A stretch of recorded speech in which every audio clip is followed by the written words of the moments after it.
Doctor Manmohan Singh नहीं रहे, अब उनकी स्मृतियां शेष रह गई हैं। भारत ने एक ऐसा सपूत खो दिया है जो सदियों में एक बार जन्म लेता है।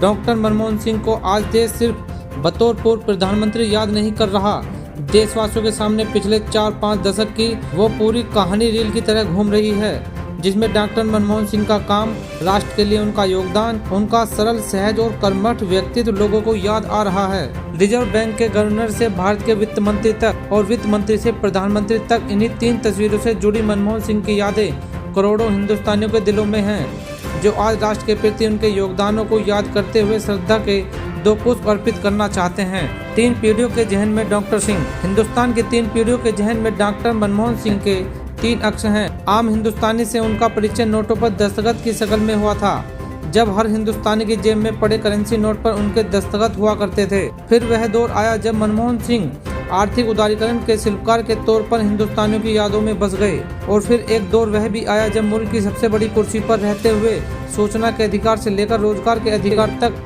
और डीबीटी से आधार तक जैसे देश की तस्वीर को, देशवासियों की तकदीर बदलने वाले फैसले उनकी दस्तकों से हुए। डॉक्टर मनमोहन सिंह आज अगर देशवासियों की यादों में बसे हैं तो उसकी एक बड़ी वजह उनकी शख्सियत है। वह सहज, सरल, विनम्र तो थे ही, उनकी शख्सियत का सबसे मौजूद पहलू थी कर्मठता। ऐसा कर्मयोगी जिन्होंने अपने जीवन पथ में दिए गए हर दायित्व को यज्ञ समझकर पूरा किया। पहले कार्यकाल में बनाए मजबूत कानून। 21वीं सदी के हिंदुस्तान में डॉक्टर मनमोहन सिंह ने मुल्क की बागडोर ऐसे नाजुक हालात में संभाली थी जब देश की सियासत सोनिया गांधी के प्रधानमंत्री बनने और नहीं बनने तक के मुद्दे पर करवट ले रही थी।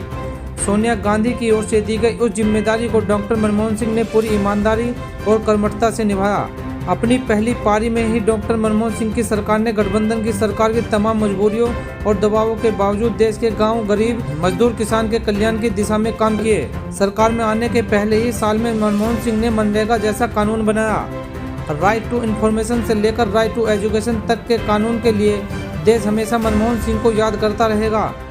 एक प्रधानमंत्री के तौर पर डॉक्टर मनमोहन सिंह को जो दायित्व मिला था उसे अगले 5 वर्षों में उन्होंने बाखूबी निभाया। दूसरे कार्यकाल में उठी उंगलियां। मनमोहन सिंह के पहले कार्यकाल में देशवासियों के हित के जितने काम तब तक इतने कम वक्त में कभी नहीं हुए। उसी लोक कल्याणकारी कामकाज की बदौलत यूपीए को दूसरी बार सरकार बनाने का मौका मिला। हालांकि मनमोहन सिंह अपने दूसरे कार्यकाल में तमाम राजनीतिक अवरोधों, गतिरोधों और भ्रष्टाचार के आरोपों से जूझते रहे, लेकिन ईमानदारी और निष्ठा से अपना कर्तव्य पूरा करने की उन्होंने भरसक कोशिश की। जब सरकार दांव पर लगा दी डॉक्टर मनमोहन सिंह ने। मनमोहन सिंह साक्षात में जितने सहज, सरल और नम्र थे, मन से उतने ही मजबूत। हिंदुस्तान के खातिर एक बार मनमोहन सिंह ने अपनी 4 साल पुरानी सत्ता और सरकार को भी दांव पर लगा दिया था। वो दौर देश ने देखा जब अमेरिका ने 2005 में की गई परमाणु डील को पूरा करने के लिए मनमोहन सिंह ने 2008 में अपनी सरकार गंवाने तक का जोखिम ले लिया, मगर अपने प्रण से नहीं डिगे।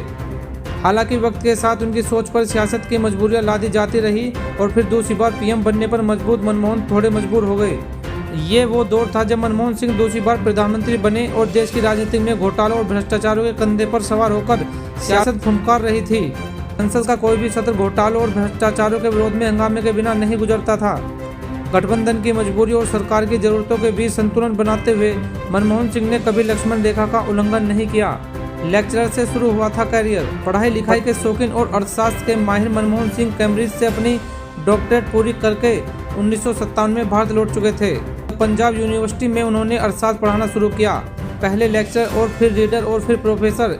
1965 तक मनमोहन सिंह पंजाब यूनिवर्सिटी में ही पढ़ते पढ़ाते रहे। 1966 में मनमोहन सिंह फिर विदेश गए और 1969 में मनमोहन सिंह एक बार फिर भारत लौट आए और तब दिल्ली स्कूल ऑफ इकोनॉमिक्स में ट्रेड के प्रोफेसर बन गए। दिल्ली में पढ़ाते हुए इनके बारे में जानकारी पंडित नेहरू सरकार तक पहुंची और फिर इन्हें आर्थिक विशेषज्ञ के तौर पर बहाल किया गया।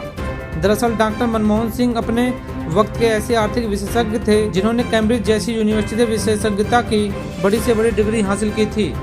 पंजाब यूनिवर्सिटी से अर्थशास्त्र में 1952 में बैचलर्स और 1954 में मास्टर डिग्री हासिल करने के बाद मनमोहन सिंह ने कैम्ब्रिज यूनिवर्सिटी से 1957 में फर्स्ट क्लास ऑनर्स डिग्री हासिल की। फिर 1962 में ऑक्सफोर्ड से ही इकोनॉमिक्स में डी.फिल भी किया था।